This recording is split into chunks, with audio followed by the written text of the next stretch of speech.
Olá a todos, 10ª aula de Shemuel.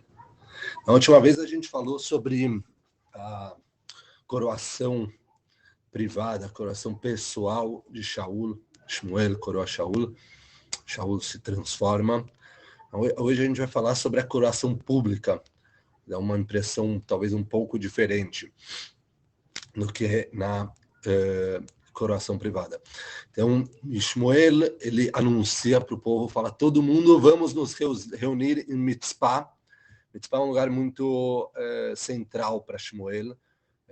Na verdade, hoje em dia, Mitzpah é o que hoje em dia é conhecido como Nebi Samuel, que é em nome do Navi Shmuel, né? Nebi Samuel, em árabe, mas a uns 10 quilômetros no norte de Jerusalém.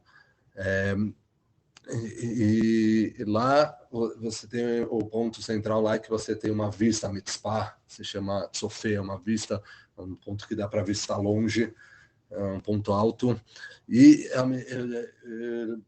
agora que a gente está falando de Hanukkah, também tem lá, assim, o Yehudá Maccabi se encontra antes da guerra contra a terceira guerra dele, também se encontra lá. Então, lá Shmuel já chamou todo mundo para fazer tchuvá, e eles conseguiram ganhar uma guerra dos Plishtim, mas agora ele chama todo mundo lá para coroar o novo rei.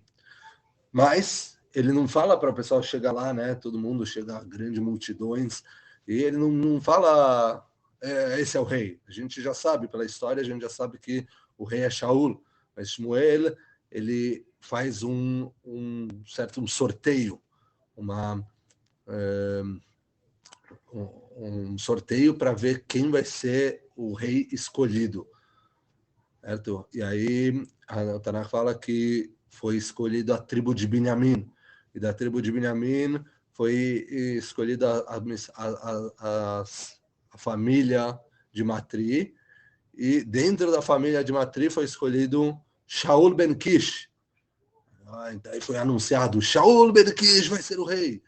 E aí todo mundo começa a olhar, cadê? Quem é Shaul? Cadê Shaul? Começa a olhar para o outro lado, e ninguém está vendo o Shaul. Shaul parece não estar presente. As pessoas começam a se entreolhar e falam, vamos perguntar para Deus, né? Eles tinham lá, Urim Betumim, eles faziam perguntas para Deus. Esse sorteio foi como que Deus estivesse falando, certo? Então, eles perguntam para Deus, e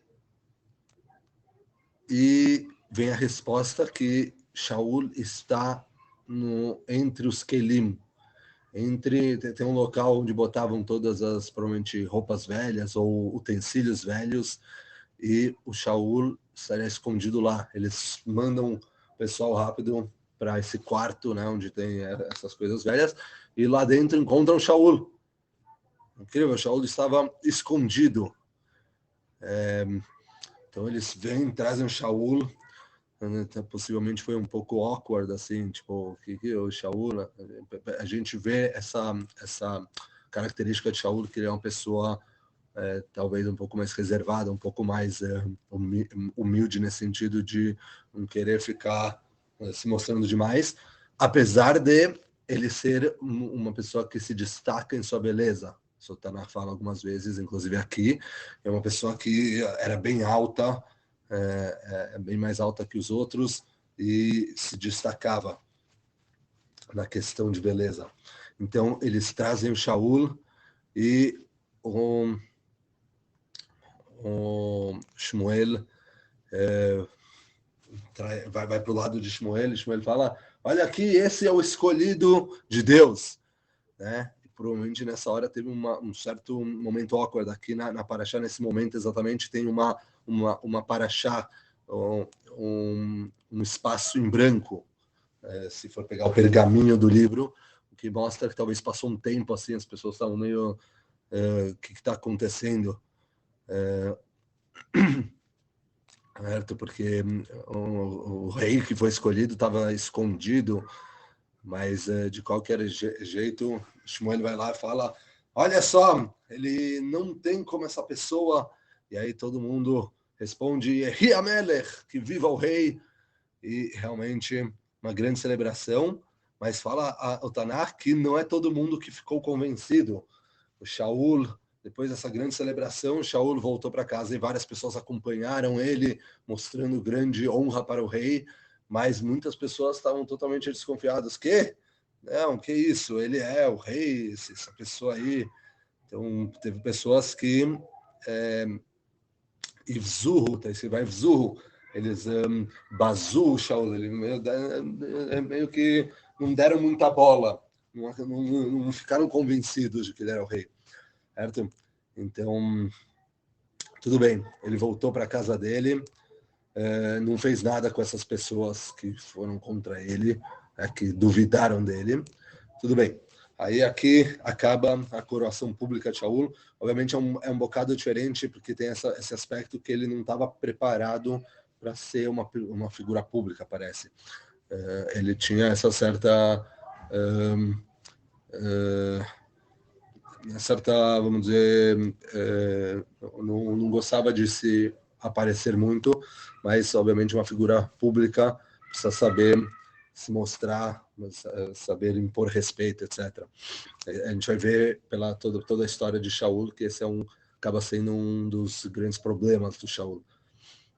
Ok, agora o Tanakh, a gente está no capítulo 11, a gente está começando o capítulo 11, e ele vai ir para um outro assunto que vai mostrar um pouco a consolidação do reinado de Shaul. Porque Shaul voltou para casa e continuou meio que a vida normal, continuou lá, anunciaram ele ao rei, mas de fato nada demais aconteceu. Ele voltou para casa dele, continuou morando lá, continuou fazendo as coisas dele, mas acontece algo que muda um pouco esse status.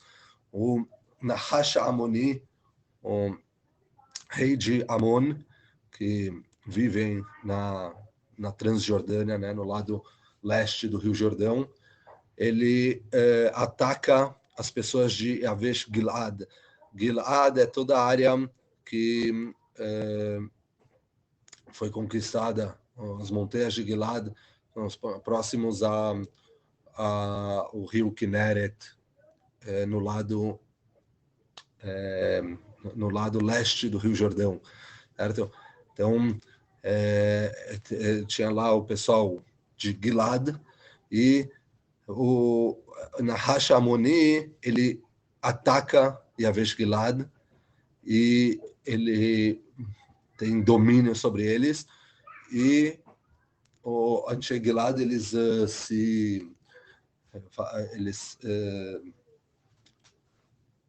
desistem da guerra e falam: a gente vai ser teu escravo, não faz mais nada com a gente aqui, bandeira branca, a gente está um pé atrás, certo? E aí o Nahash Amoni, ele fala: sim, claro, vocês vão ser meus escravos, mas vocês vão ter, cada um vai ter que tirar o olho direito dele como uma prova que vocês realmente são meus escravos eternos, não tem volta, eu aceito isso, senão vou vir aqui, vou matar vocês, vou pegar a riqueza de vocês e acabou.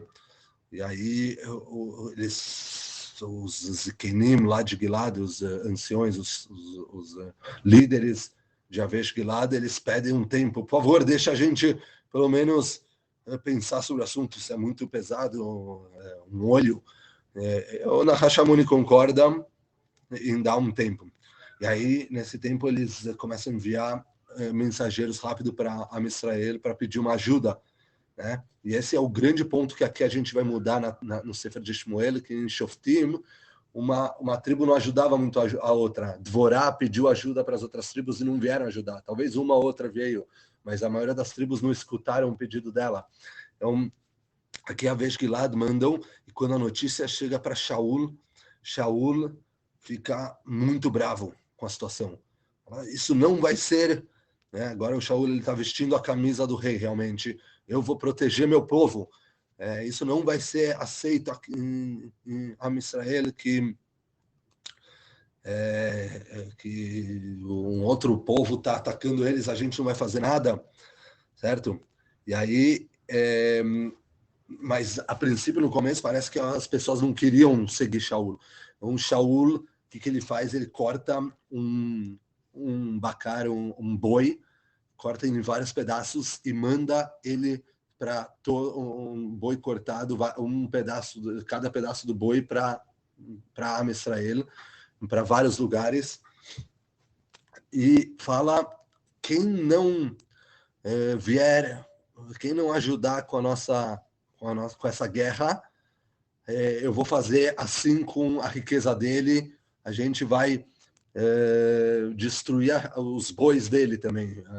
Então, as pessoas levam um susto quando recebem essa mensagem, saem mensageiros para todo Israel, as pessoas sim levam um susto e sim ajunta uma grande tzavá. O Tanakh fala que veio 300 mil pessoas de Israel, mais 30 mil de Eudá.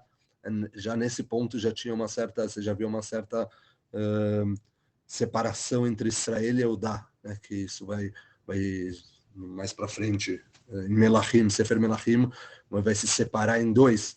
Mas aqui a gente já viu uma certa separação. Veio 300 mil soldados de Israel, 30 mil de Eudá, e eles mandam para as pessoas de Yavesh Gilad: não se preocupa, a gente vai ajudar vocês.